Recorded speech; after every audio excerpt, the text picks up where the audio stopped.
ये कहानी पाटनपुर नामक गांव की है, जहां सुरेश नाम का एक व्यक्ति अपनी धर्म पत्नी पूनम के साथ एक बड़े से घर में रहता था। सुरेश की केवल एक ही संतान थी और वो था उसका बेटा हेमंत। हेमंत विलायत में जॉब करता था। इन दिनों हेमंत अपने घर आने वाला था, इसलिए उसके माता पिता बड़ी ही खुशी से अपने बेटे हेमंत के आने की राह देख रहे थे। 2 दिन बाद हेमंत एक चाइनीज लड़की जिसका नाम ली था, उसके साथ अपने घर में प्रवेश करता है। अरे हेमंत, अरे पूनम, अरे देखो देखो, हेमंत बेटा आ गया है। सुरेश अपने बेटे को जोर से गले लगा लेता है। तभी पूनम भी आती है और वो भी अपने बेटे हेमंत को देखकर खुशी से गले लगा लेती है। अरे कैसा है मेरा बच्चा, कितने सालों बाद तुम्हें देख रही हूँ। मैं बिल्कुल ठीक हूँ माँ। अरे हेमंत, ये तो विलायती लड़की लग रही है, कौन है ये? माँ ये ली है। लिए है? क्या लिए है बेटा? माँ लिए नहीं, ली है। इसका नाम ली है। ली? ये कैसा नाम है? ऐसा भी कोई नाम होता है? ली, ये मेरी माँ है और ये मेरे पिताजी। ली पूनम के पैर छूने लगती है। पैर उठा लो सासू माँ। क्या? पैर उठा लो? ये क्या बोल रही है हेमंत? अरे ली, पैर उठा लो नहीं, पाए लागू बोलते हैं। ओह सॉरी सासू माँ। अरे ये क्या हो रहा है हेमंत बेटा? ये लड़की मुझे सासू माँ क्यों कह रही है? ये सब चल क्या रहा है? माँ ये ली मेरी पत्नी है, हम दोनों ने शादी कर ली है। क्या हेमंत बेटा, तुमने हमें बिना बताए शादी कर ली? हेमंत के पिताजी को देखकर ली उनके भी पैर छूने उनके पास जाती है। पैर काट लो ससुर जी। पैर काट लो? अरे ये क्या बोले जा रही है हेमंत? ओह, इस बार भी रॉन्ग कर दिया। सॉरी, पैर दे दो ससुर जी। अरे ये क्या लेकर आ गया तू अपने घर हेमंत? ओहो, फिर से रॉन्ग हो गया। ली फिर से अपने ससुर के पैर छूने लगती है। तभी सुरेश उसे रोक देता है। अरे बस बस ली, अब क्या क्या सारा दिन पैर ही छूते रहेगी? इस बार तुमने सही कहा, जाती रहे। ओह, क्या बोल रहा हूँ मैं? जीती रहे। ये सब क्या है बेटा, तू हमें बताएगा? माँ ये सब मैं आपको बाद में बताऊंगा, अभी बहुत थक गया हूँ, मुझे बहुत भूख लगी है। हेमंत ये कहकर अपने कमरे में चला जाता है। ली ने शॉर्ट ड्रेस पहन रखी थी। सुरेश और पूनम ली के कपड़ों को देखे जा रहे थे। अरे रे रे रे, ये कैसे आधे अधूरे कपड़े पहन रखे इस लड़की ने? बुद्धि भ्रष्ट हो गई थी क्या हेमंत की कि इससे शादी कर ली? अरे अगर आस पड़ोस वाले इस लड़की को ऐसे कपड़ों में देखेंगे तो पता नहीं हमारे बारे में कैसी कैसी बातें बनाएंगे। अरे ली, कमरे में जा और कोई अच्छी सी साड़ी पहन कर आ। ली अपने पति हेमंत के कमरे में चली जाती है। अरे ये क्या हो रहा है?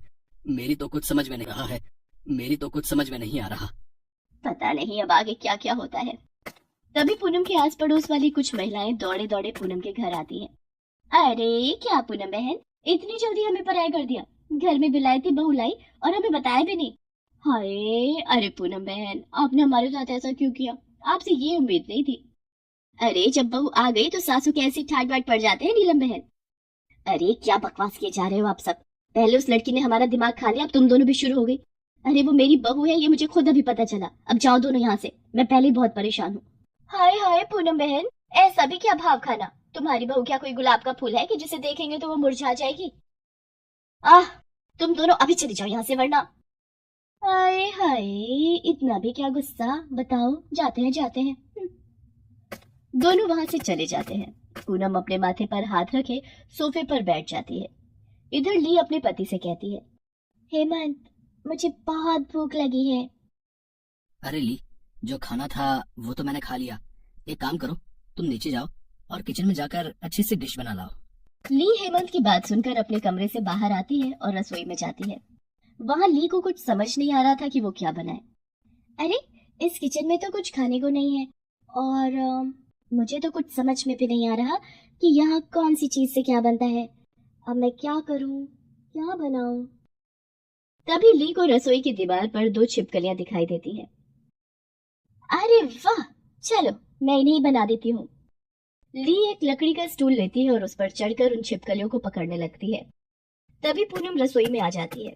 वो जैसे ही ली को छिपकलियां पकड़ते देखती है, वो जोर से चिल्लाती है, आ अरे मेरे बाप रे बाप, अरे ये क्या कर रही हो बहू तुम? पूनम के चिल्लाने की आवाज सुनकर हेमंत और सुरेश दोनों रसोई में दौड़ते हुए आते हैं।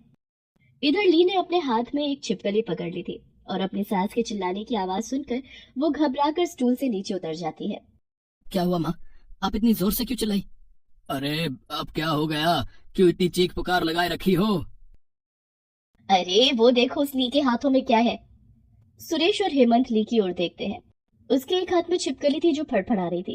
ये देखकर दोनों की चीखें निकल जाती हैं। अरे बाप रे बाप, ये क्या पकड़ लिया इसने? अरे आप सब इतना डर क्यों रहे हो? मैं इस छिपकली की चटनी बनाकर आप सबको खिलाने वाली हूँ। क्या? हाँ, मैं वो दो छिपकलियां पकड़ रही थी, पर एक हाथ से छूट गई। वो सासू माँ ने चिल्लाया ना, उसकी वजह से वो भाग गई। पर सब सैड ना हो, मैं अभी इस छिपकली की चटनी बना देती हूँ। पूनम और सुरेश हेमंत की तरफ देखकर घूरे जा रहे थे। तभी पूनम हेमंत को पीटने लगती है। उल्लू के पट्टे, कहाँ से लाया इसे? अरे मेरी माँ क्यों हमारी जान निकालने पर तुली है? अरे हमें कुछ दिन और जीना है, चैन से जीने दे मेरी माँ। अरे सासू माँ, बस 2 मिनट में बन जाएगी चटनी। अरे ली, ओ ली, अरे मैं तेरे पैर पड़ती हूँ। अरे फेंक दे इस छिपकली को खिड़की के बाहर। अरे ये सब नहीं खाते हमारे घर में। अरे कौन सा मनहूस समय था रे वो हेमंत, जब तू पैदा हुआ था। क्या यही दिन दिखाना था तुझे? चलो ली, अपने कमरे में चलो। माँ आप चिंता ना करो, मैं उसे सब समझा देता हूँ अच्छे से। हेमंत ली को अपने कमरे में लेकर चला जाता है और वहां उसे सब अच्छे से समझाने लगता है। यहाँ का रहन सहन, यहाँ का खाना पीना। इधर पूनम रसोई में बैठकर रो रही थी।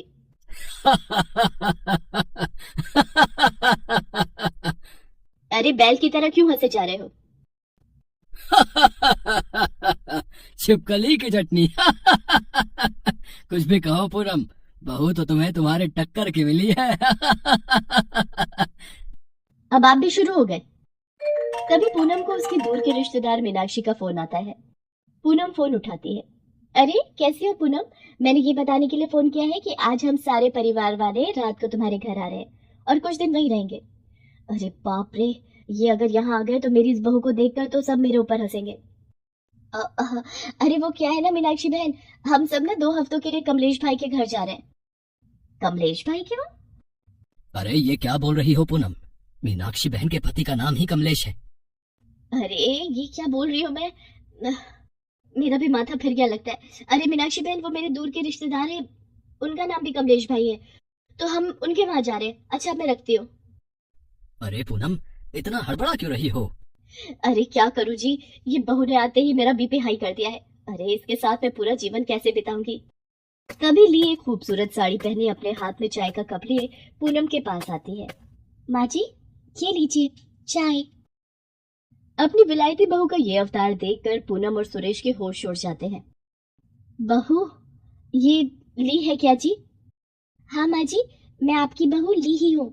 मुझे हेमंत ने सब अच्छे से समझा दिया है। यहाँ का रहन सहन, यहाँ का खान पान, यहाँ के तौर तरीके, यहाँ का पहनना ओढ़ना, मैं सब अच्छे से समझ गई माँ जी। अब तक जो हुआ उसे मेरी नादानी समझकर मुझे क्षमा कर दीजिए। मैं आगे से आपको कोई शिकायत का मौका नहीं दूंगी। माँ जी, मैं एक अनाथ लड़की हूँ।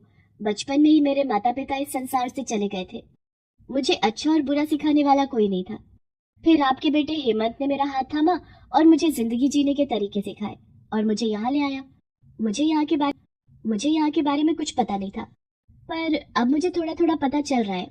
मैं धीरे धीरे करके यहाँ की हर बात सीख जाऊंगी। बस मुझे एक मौका दे दीजिए।